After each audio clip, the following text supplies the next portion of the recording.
Hi folks, welcome back to the channel. My name is Drew. I'm an accredited exercise physiologist and Chinese medicine practitioner, and I specialize in functional exercise rehabilitation. So that's where we use exercise in a very functional way, meaning how the body's designed to move to rehabilitate folks. And then today's video, we are going to be looking at the flat back posture type, or a presentation of someone who's got essentially no lumbar lordosis. And we're going to look at how this really kind of affects the lower back and the lumbar discs, and some of the restrictions that you may experience if you're stuck in a flat back posture. So this is essentially the worst type of posture pattern to adopt for lower back. Having worked with a lot of people with this presentation, they often develop chronic back pain, and you'll kind of see why as we're going through under the video.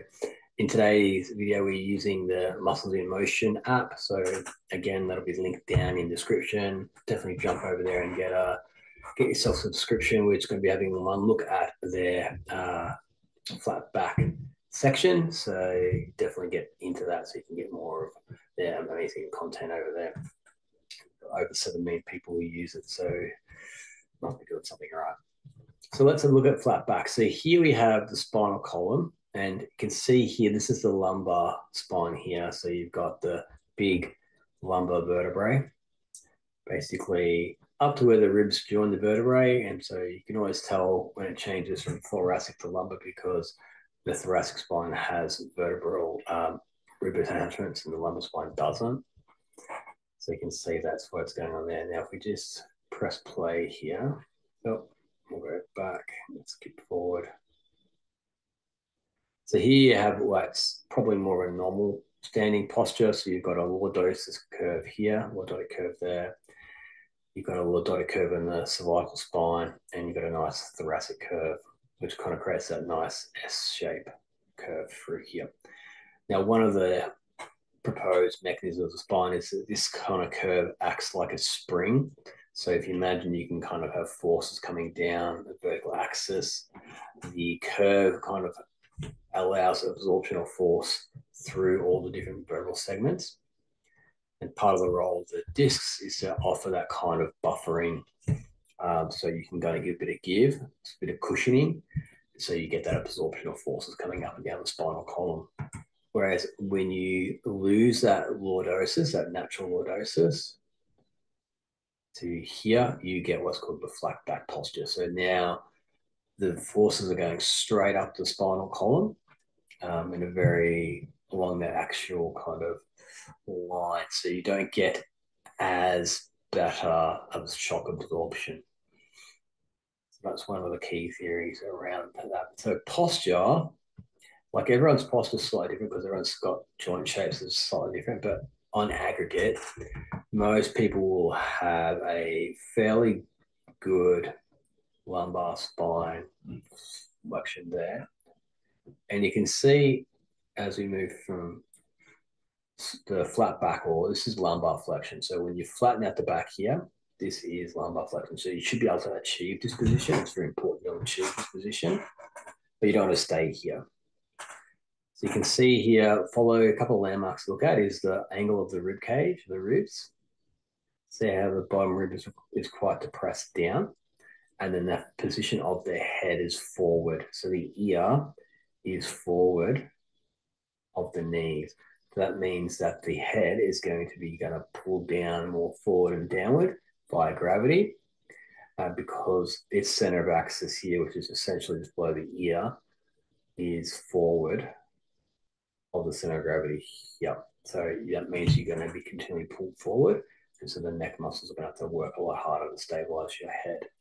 But if you go back again slowly, see the change in the alignment of the thorax here. So the bottom rib, the 12th rib, is lifted up and the head is shifted back. So this whole mechanism here aligns your spinal column, aligns the rib cage to sit on top of the pelvic bowl much more effectively and efficiently, which is what we want.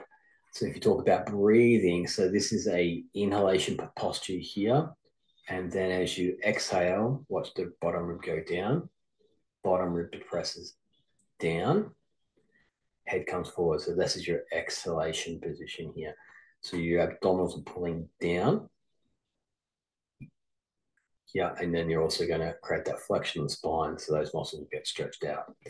So when you're doing things like sit-ups, and you're training the abdominal wall properly, you're also training breathing correctly as well, but you're also going to stretch out these lower back muscles here. Now, for you to get air back into the lungs, you have to inhale. So when you breathe in, the chest is going to lift, the bottom rib is going to lift up as well. So you come back to this position here. So the chest lifts, bottom rib lifts up, that gives you more air in there. Now to do that, the muscles of the spine contract to kind of pull you upward to create that back bend segmentally. So you have this agonist-antagonist relationship between the abdominal wall on the front and the back extensors on the back. When you are stuck in this position, your lower back muscles are fully, they're in a long position. And so when muscles go into a long stretch position, they tend to be weaker. And your abdominal walls in a shortened position. Because they're in a short position and contracting, they're going to be inhibiting these long muscles here. And so what happens is the lumbar spine doesn't get the muscular support it needs. So just from in terms of a muscular position, this is quite a weak position that you're stuck in. As I said, you should be able to definitely get in here, but you want to be able to return to extension, which is that. And hyperextension is not shown here, but you do get more lumbar arch through there. So you want to be able to work through both. So if you want a healthy back, you've got to train both. You've got to train your abs, and you have to absolutely train lumbar spine. So I have this nice kind of sequence that I use in a lot of my classes when I'm teaching kind of core Pilates-esque classes, where I always do a back sequence. So working the erector spinae muscles and the hip extension muscles. I always do an anterior core sequence, and I always do a rotational sequence here. So you get back, front, and side abdominal muscles, and that's all integrated in with breathing. So inhale and exhale because of the effect of the rib cage and respiration and using your abdominal muscles. So let's kick through here. So here's another good diagram. So you get this damage to the spine shock absorbing mechanism. So here you can see it's all stacked up almost vertically.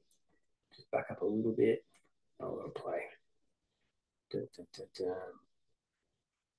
See, these are the intervertebral discs. For a little bit. Here we go. That's a nice image there. So you've got these nice curves through here. You've got the lumbar curve, thoracic curve. These arrows are kind of pointing to where the line of forces are going through. So when you come back,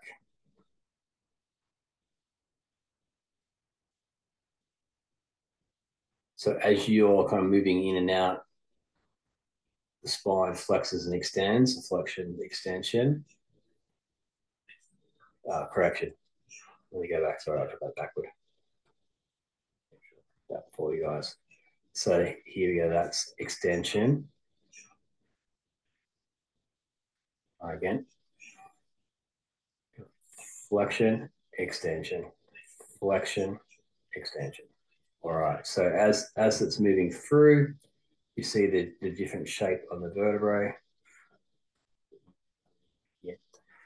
And we have this key problem that represents here. So you lose this kind of S shape in the lumbar spine, and you get this straight curve through here. So you lose that kind of ability to curve. Now, in bad conditions with flat back posture, you don't get much segmental movement anymore. And essentially these 5 vertebrae kind of stay stacked, and that restricts the range of movement. So what's going to happen is a lot of the axis is going to come through this T12 segment here and through the SIJ joint down through here as well. It puts a lot of stress, a lot of pressure on those joints, and that can be bad. Let's skip through. So you can see through here, if you do like a forward fold where you're not trying to touch your toes, you typically get this nice curve, this beautiful curve through the spine, through the spine there. It's a nice curve. And the other way again, turn off this black line through here is, and you can see how it all just works nicely together. Let's take that back a little bit. That was a cool image.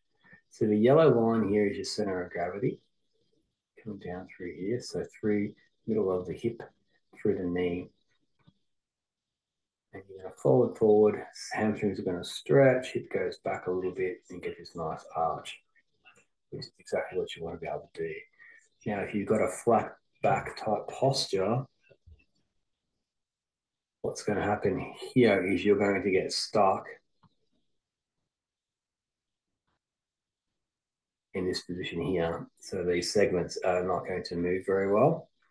And so you're not going to be able to bend forward as far forward. So you're going to lose a couple of degrees of range of movement in each vertebrae. And then extra movement is going to have to come through the upper back. So that's going to be a bit of a problem.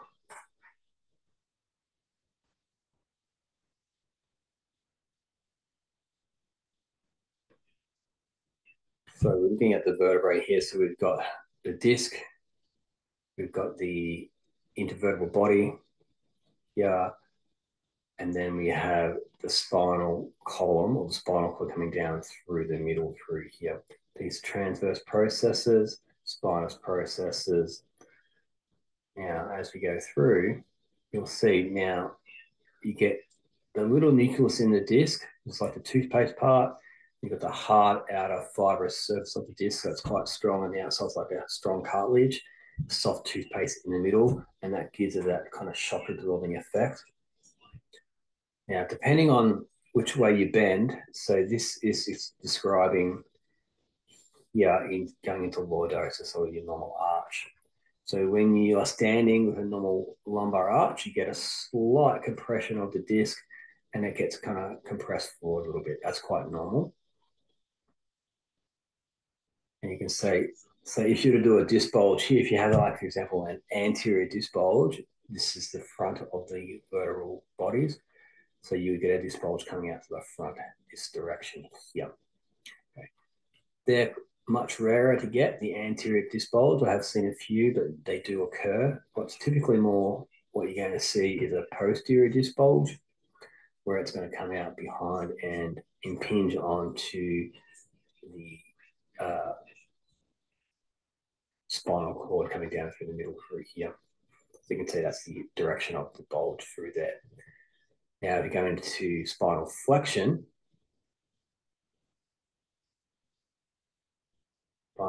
here, we pause there.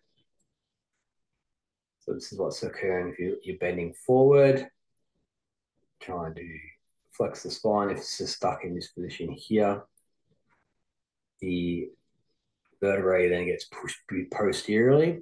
And if you get a disc bulge, unfortunately, it would push out into here. And this is where a lot of lower back problems occur, where you get compression of the nerve root, things like that. It's kind of quite uncomfortable, it's quite painful, particularly if it starts compressing on the nerve, on the spinal column, or on the peripheral nerve roots extending and coming out. Okay. So as you're leaning forward and say touch your toes, normally you would get that full curve. Right, so you'd have a lot more change in the arch of that shape. So it's a good example here. So during a strong flexion under normal conditions, you get the curve through here. The anterior disc is going together, so you're opening up the back of the disc, so you are pushing the disc behind or posteriorly. And in a healthy spine, you can do that no problem. It's not an issue. But in an unhealthy spine, this can create a lot of issues, a lot of pain for people. So here you have a good example of trying to do the same movement, touch your toes, and because you're not getting any movement in the spinal column here, the movement has to come through the thoracic here, and it's quite uncomfortable. So you're very restricted. So a lot of people can't touch the toes. Sometimes it's related to like just their lower back is so stiff, so locked up that they can't reach the toes. So flat back when you're standing. So you see here again that straight line coming through there. The nucleus is over the center. So middle of the disc, that's the nucleus. So in flat back, when you bend slightly forward, it all gets compressed behind. And then strong back, flat back flexion, strong pressure on the vertebral column. You're getting even more compression. Okay. So this gets pretty bad. This is a good image here. So in normal condition, okay, in strong flexion, so if you're trying to touch your toes, a forward fold, the nucleus of the disc gets pushed posteriorly.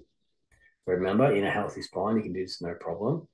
But in a spine where the discs have been worn down, this is where you can get in a bad trouble with your discs. Slight flexion, and standing in this nice neutral position, and in standing and then slight extension. So typically when you're in standing, because most people have a natural lordotic arch, you're going to have a slight curve through here. So you're going to have slightly more disc space or disc compression towards the anterior component. In a flat back posture, the strong flexion is even more compression into the spinal column. In slight flexion, so stand with your knees unlocked, maybe your tail tucked under a little bit. Again, you're pushing the disc behind into the spinal cord. And then in standing, we're just a little, even with some flat back posture here, you're more in neutral position. So typically in a flat posture, when they're standing still and upright, they can be relatively pain-free. But as soon as they try to move out of that position, they're creating more compression onto the discs. And it's not a fun time. Let's get forward here. So as you can see, there's lots and lots of pressure on the lumbar spine because you're not getting any of this flexion through here.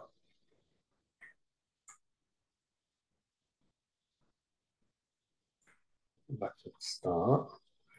Other thing to think about when you're talking about the flat back posture is the pelvic position through here. So the pelvic bowl.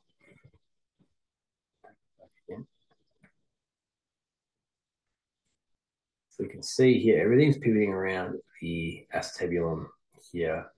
So where the femur goes into the pelvis, and then the pelvic bowl or the pelvis is just kind of rolling around through that. So that's that anterior and posterior tilting. So the other thing that affects the flat back posture is people get stuck in this position here in the flex posture. Now, when you're trying to activate your glutes, so if you're coming up from a step up or a squat, you'll typically wind up in this what's called the closed back position here. So you're in flexion, the glutes here, because the glutes have a really strong kind of posterior pelvic tilting roll. You get a slight glute tuck, abs engage, pull the rib down, transverse abdominis engages, and so you get strong intervertebral pressure, and so you're very strong and stable here. So this is a strong, stable position. Now, the problem is, as I mentioned before, if you get stuck through here, one, you can't access your glutes in hip extension, so you can't get your butt to here. Okay, so this is the leg driving movement here. So you got to visualize this leg is pushing down that way. So that's hip extension. So your toe is going to be on the ground here. It's going to be pushing the ground. It's going to push you forward. So you can't access your glutes. So if you're coming straight up and down, you can access them, okay, at the top range.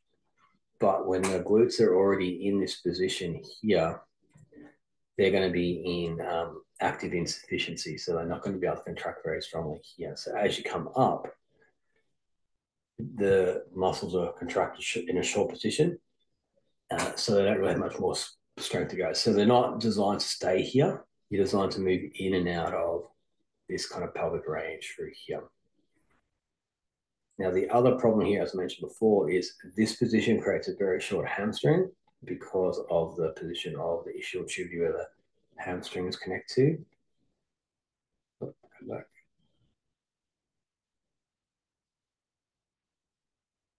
So the ischial tuberosity here, hamstring comes down to there. Stop. So here you've got a nice length of hamstring, but when you go into the tuck, then the hamstring is shortened. So people with flat back posture feel like they've always got very, very tight hamstring, but they're also very weak. So that means you can't use your glutes, you can't use your hamstrings, your lower back muscles are in a short, long position. So essentially, what's called your posterior chain is in a very, very weak position. And over time, they atrophy because they just can't get lots of neural drive and they get weaker and weaker, weaker. And then you become reliant on your hip flexors and your quad muscles to do a lot of the forward ambulation because you can't really get into the hip extension. You wind up doing a more of a hip flexion gait, which is very hip flexion dominant through here. Now, once your hip flexors become really involved, they will take on this dual role of stabilizing the lumbar spine. And because the psoas attaches onto the lumbar spine, typically they will pull you into extension or into lordosis. But if they're pulling up from underneath this way and the lumbar spine is in a fairly fixed position, what essentially happens is you get a very tight, extremely tight hip flexor, and then you get more posterior tilt.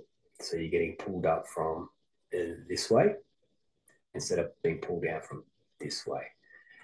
And so your hip flexors become incredibly strong. They're constantly pulling on the lumbar spine. So you're getting this kind of torsion happening. Abdominals are not very functional because they're short and weak. And so you essentially just can't stabilize very well.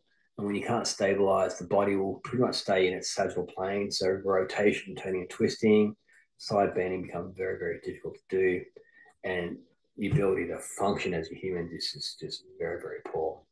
I have one client who I would have been working with who has a flat back posture, and it's taking us 10 years to get him to a point where he can really feel his glutes. And he's got good hip strength. He's almost pain-free now, and he's got an extremely degenerated spine as well. So lots of osteoarthritis, lots of joint wear and tear. He's also got a scoliosis. He's got quite a severe spine.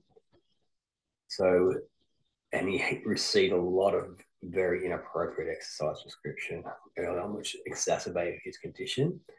Um, so fortunately, he's very dedicated. We've been able to kind of retrain him how to basically use his butt, get these muscles stronger, retrain the core muscles, take tension off the hip flexors, and then slowly introduce a little bit of rotation and flexion. But because he's got so much changes in his spine, it's difficult to do rotation or flexion because that can create a lot of problems with that particular person. So that is your flat back posture in a nutshell. Really weak butt muscles, really weak lower back muscles, really weak hamstrings, super tight hip flexors, short and tight abdominal wall, poor breathing mechanism. Okay, lots of irritation, compression in the spine, excessive mobility through the upper back to compensate for the lower back. So being able to touch your toes, things like that, do a forward fold, very restrictive, very hard to do. No glute mechanics. It's essentially chronic pain syndrome when you get into this level. How does that get there? Usually, in my experience, there's been some kind of accident or injury. And this is the posture that the person's adopted in initial phases to guard and protect and to allow the structures to heal. So probably some kind of disc pathology. Then they've just, for whatever reason, been stuck in that position and having to rehab back to a normal posture. So if you come across one of these ones, you got to really work on getting that pelvic tilt working properly, retrain extension of the pelvic tilt. You have to retrain breathing to match the pelvic tilting. You have to get these lower back muscles engaging. You have to get those abdominal walls working and lots of hip extension work, glutes, hamstrings, all that stuff. And you can get people out of chronic pain by just doing that, particularly if you get people who are presenting and they don't have disc pathology. There's not really any wear and tear, no arthritic changes. But when you assess them, you can see they don't have lordosis. And you can do that pretty simply. So if you just lie down on the ground, legs out straight, normally most people have a curve in the lower back. Get your hand under them. People who don't have a lumbar curve, they won't be comfortable there, and they'll want to bend their knees up a little bit. And then when you try to get your hand on the lower back, there's essentially no curve. You can't get your hand on your lower back because they're already in flexion. And so that's a really nice little way you can assess that. All right, that's enough for today. Me talking. Hope you enjoyed the video. Please leave a like, share, comment, any thoughts you might have down in the description below. Always appreciate your comments on this one. And we'll see you for the next video. Okay, thank you, everyone.